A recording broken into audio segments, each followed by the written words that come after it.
7 తీవ్రతతో భూకంపం సంభవించింది. దాంతో మయన్మార్ కుదేలైపోయింది. మయన్మార్లో ఎక్కడ చూసినా హృదయ విదారక దృశ్యాలే కనిపిస్తున్నాయి. కుప్పకూలిపోయిన ఇళ్ళు, ఆ ఇళ్ల శిథిరాల కింద మనుషుల దేహాలు కనిపిస్తూ ఉన్నాయి.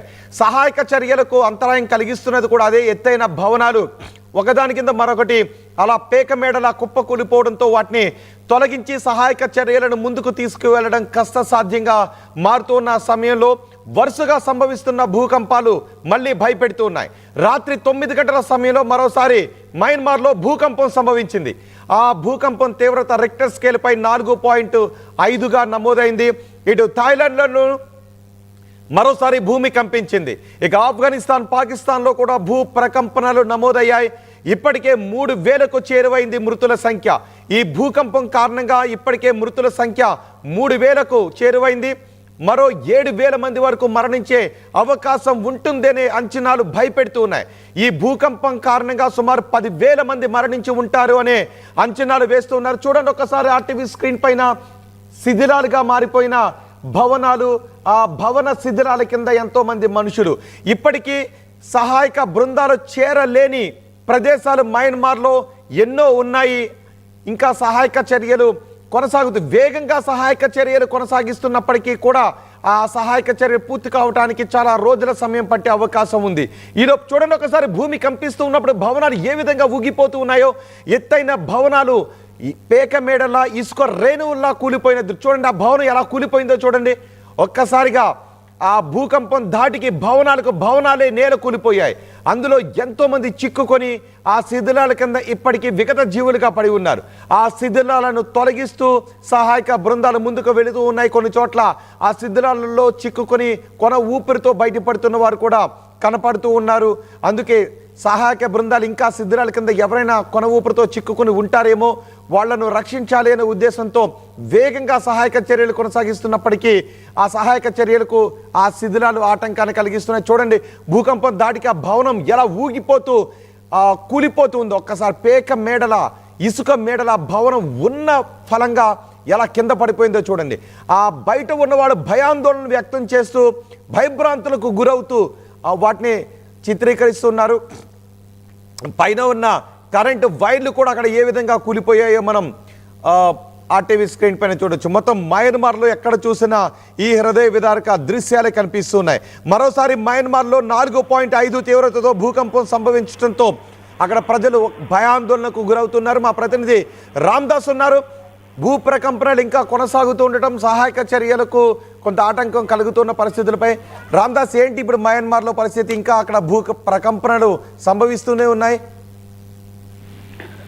రోహిత్, మనకు పొరుగునే ఉన్నటువంటి ఈ మయన్మార్, థాయిలాండ్ లో సంభవించిన భూకంపం మిగిల్చిన ఈ ప్రాణ ఆస్తి నష్టం ఇంకా అంతా ఇంత కాదు. నిమిషాల వ్యవధిలో సంభవించిన ఈ పెను భూకంపాలు 2 దేశాలను కుదిపేశాయి. కోలుకోని విధంగా దెబ్బతీసిన సంగతి తెలిసిందే. అయితే ఈ ప్రకృతి విపత్తి బారిన పడి దాదాపు 3,000 మంది వరకు కూడా చనిపోయినట్టుగా చెప్తున్నారు. ఇప్పటికే అనధికారికంగా మృతుల సంఖ్య పెరిగే అవకాశం ఉంది. అనేక భవనాలు పేక మేడలు కూలిపోయాయి.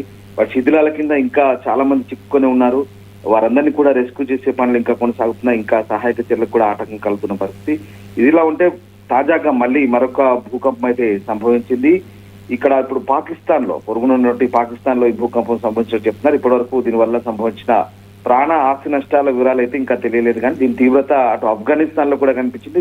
రిక్టర్ స్కేల్ పై 4.3 మ్యాగ్నిట్యూడ్ గా నమోదని చెప్తున్నారు. తెల్లవారుజామున సరిగ్గా 2:58 కూడా భూమి కంపించింది. అట్ ద సేమ్ టైం మీరు ఇందాక చెప్పినట్టుగా రాత్రి 8:45 కూడా మరొకసారి మయన్మార్ లో భూ ప్రకంపనలు అయితే సంభవించాయి. దాని ప్రభావంతో మరొకసారి జనాలు బిక్కుబిక్కుమంటూ వణుకుతున్న పరిస్థితి. సరిగ్గా 8:45 నుంచి 9 గంటల మధ్యలో సంభవించినట్టు చెప్తున్నారు. 4.5 తీవ్రతతో ఇది నమోదైంది. థాయిలాండ్ లో కూడా మరొకసారి కంపించినట్టుగా చెప్తున్నారు.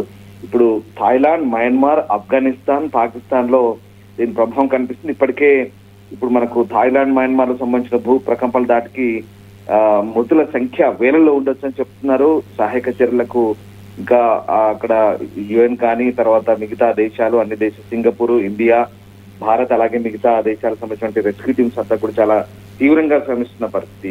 మళ్ళీ ఇవన్నీ ఈ సహాయక చర్యలు ఓవైపు కొనసాగుతుంటే, మరోవైపు ఈ వరుస భూ ప్రకంపనలతోని మరొకసారి అక్కడ చాలా ఇబ్బందికర పరిస్థితులు అయితే తలెత్తున్నాయి అనుకోవచ్చు. ఈసారి పాకిస్తాన్ కేంద్రంగా 2:58 కూడా తెల్లవారు ఈ భూ ప్రకంపనలు కూడా సంభవించాయి. అలాగే రాజధాని ఇస్లామాబాద్ కు వాయువ్యంగా ముల్తాన్ సిటీకి ఆగ్నేయంగా ఆఫ్ఘనిస్తాన్ సరిహద్దులను ఆనుకున్నటువంటి బలూచిస్తాన్ ప్రాంతంలో కూడా ఈ భూ ప్రకంపనలు సంభవించినట్టుగా చెప్తున్నారు. సో మొత్తం మీద ఈ భూ ప్రకంపనలతో ఒక్కసారిగా మళ్ళీ భయాందోళన ఏంటి అంటే ఆ నిపుణులు ఏం చెప్తున్నారు? వరుసగా ఇన్ని రోజుల పాటు అక్కడ భూ ప్రకంపనలు చోటు చేసుకుంటూ ఉండటంపై నిపుణులు ఏం చెప్తున్నారు?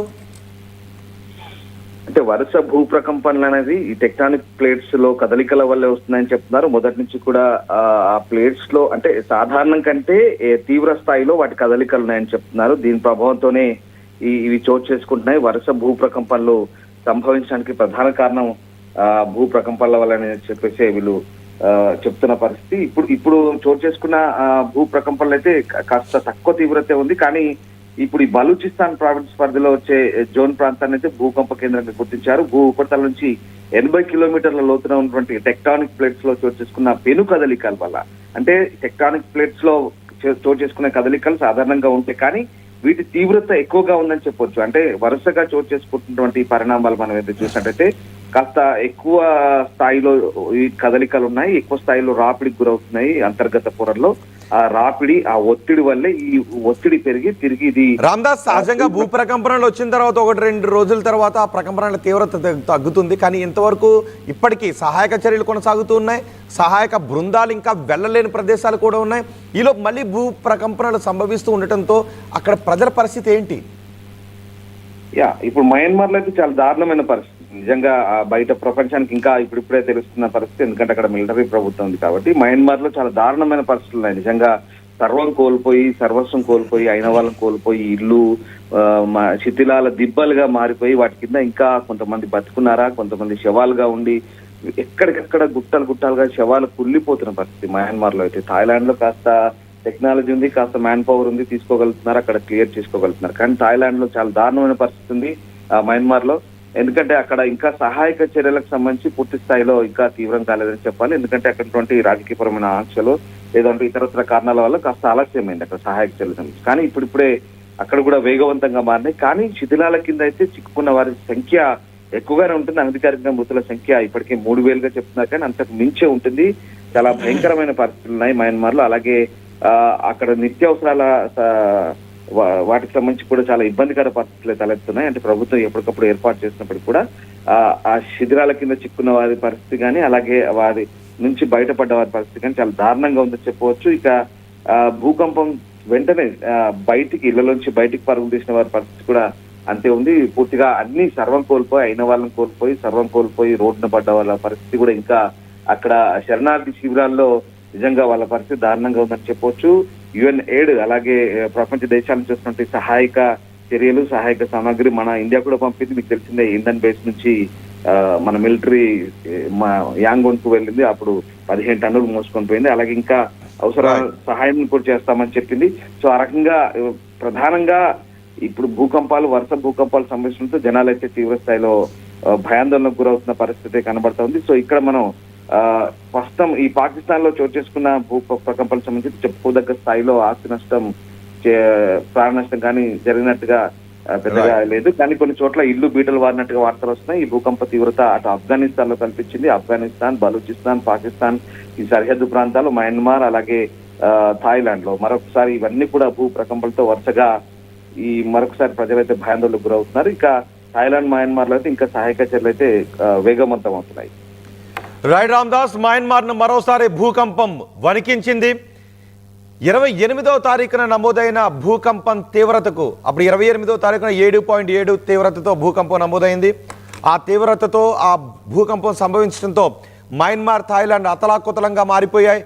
ఆ పెద్ద భవనాలన్నీ కూడా ఇసుక రేణువుల్లా కుప్పకూలిపోవడంతో ప్రజలందరూ కూడా ఆ శిథిలాల్లో సుమారు ఆ శిథిలాల కింద 10,000 మంది ఉంటారని అనుకుంటున్నారు. ప్రజలంతా భయభ్రాంతులకు గురయ్యారు. ఇళ్లలో ఉండాలి అంటే ఇప్పుడు మయన్మార్, థాయిలాండ్లో ప్రజలు భయపడే పరిస్థితి కనిపిస్తూ ఉంది. ఆ భూకంప బాధితులందరూ కూడా ఇప్పుడు రోడ్లపైన సహాయక శిబిరాల్లోనూ ఉంటూ ఉన్నారు. ఆ శిథిలాల కింద ఎంతోమంది ఇంకా విగత జీవులుగా పడి ఉన్నారు.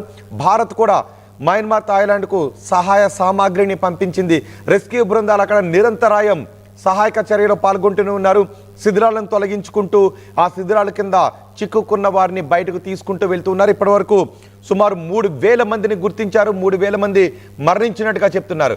ఇంకా 7,000 మంది వరకు మరణించే అవకాశం ఉంది అనే అంచనాలు భయాందోళన వ్యక్తం చేస్తున్నాయి. ఒకవైపు సహాయక చర్యలు కొనసాగుతూ ఉంటేనే మరోవైపు సంభవిస్తున్న భూ ప్రకంపనలతో ఇటు థాయిలాండ్, మయన్మార్ ప్రజలు అల్లాడిపోతున్నారు. రిక్టర్ స్కేల్పై మరోసారి 4.5 తీవ్రతతో భూకంపం సంభవించింది. ఇటు థాయిలాండ్లోనూ మరోసారి భూకంపం సంభవించింది.